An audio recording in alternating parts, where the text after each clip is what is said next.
The Best Christmas Ever by Marnie McGee and Gavin Scott. Millicent Mouse was all aflutter. Christmas was only one day away, and the little mouse could hardly wait. She had swept and scrubbed until everything sparkled. She had fluffed and dusted until she sneezed. Achoo! Millicent gathered apples and nuts from the cellar. In a flurry of flour, she baked an apple nut pie. She poured honey and spices into a kettle. Standing on tiptoe, she sniffed and smiled. Christmas just wouldn't be Christmas, she said, without my hot honey punch and apple nut pie. Millicent bundled up warm, then scampered out into the snow. Her black boots crunched as she walked to and fro, gathering lots and lots of ivy. Christmas just wouldn't be Christmas, she puffed, without fresh ivy for my wreath and berries to string on my tree. But instead of berries, Millicent found a baby hedgehog snoring softly in the snow. "Witchetty whiskers," she gasped and tiptoed close. "He needs a better nest than that." So she wove all her ivy into a leafy blanket and gently tucked it around him. By the time Millicent had finished, the sky was growing dark. "Oh, fiddle," she fussed. "It's too late to search for berries now." Millicent scurried home. There, she found Felicity Finch and her chicks searching for food. "What, oh, what shall we do?" the mother bird cried. "The snow has covered our seeds." "Come in where it's warm," said Millicent. "I've just made an apple nut pie." In the flick of a wing, the kitchen was full of hungry chicks. Their feathers fluttered and flapped as they flocked round Millicent's pie. "Tasty, tasty! Kind, how kind!" they chirped. And then they were gone. In a whoosh of feathers and dust, Millicent sneezed. "Choo! Achoo!"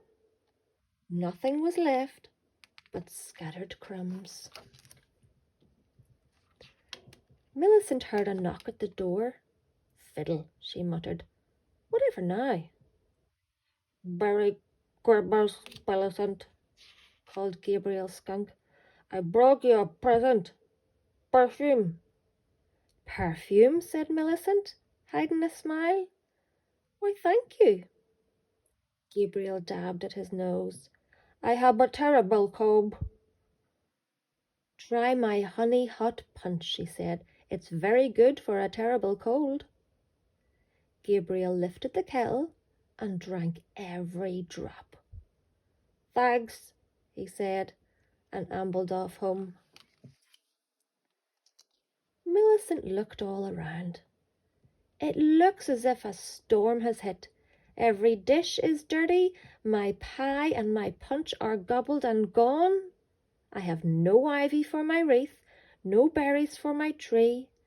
Witchetty whiskers! How can Christmas be Christmas now?" Then Millicent smiled. "At least I have my perfume from a skunk," she giggled and bustled off to bed. "The baby hedgehog is warm," she whispered.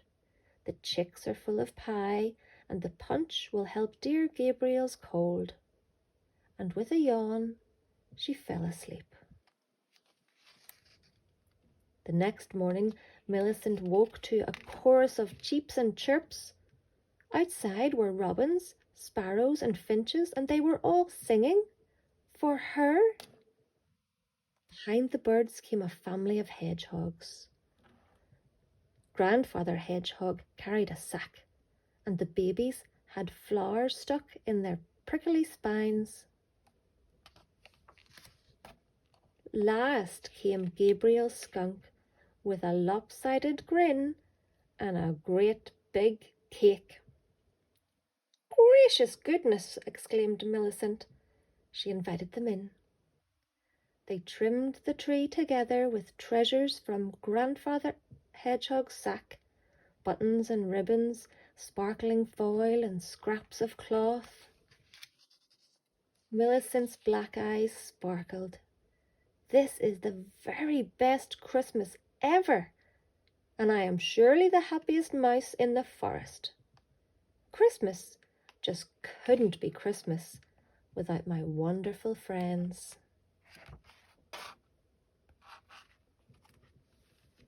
The end.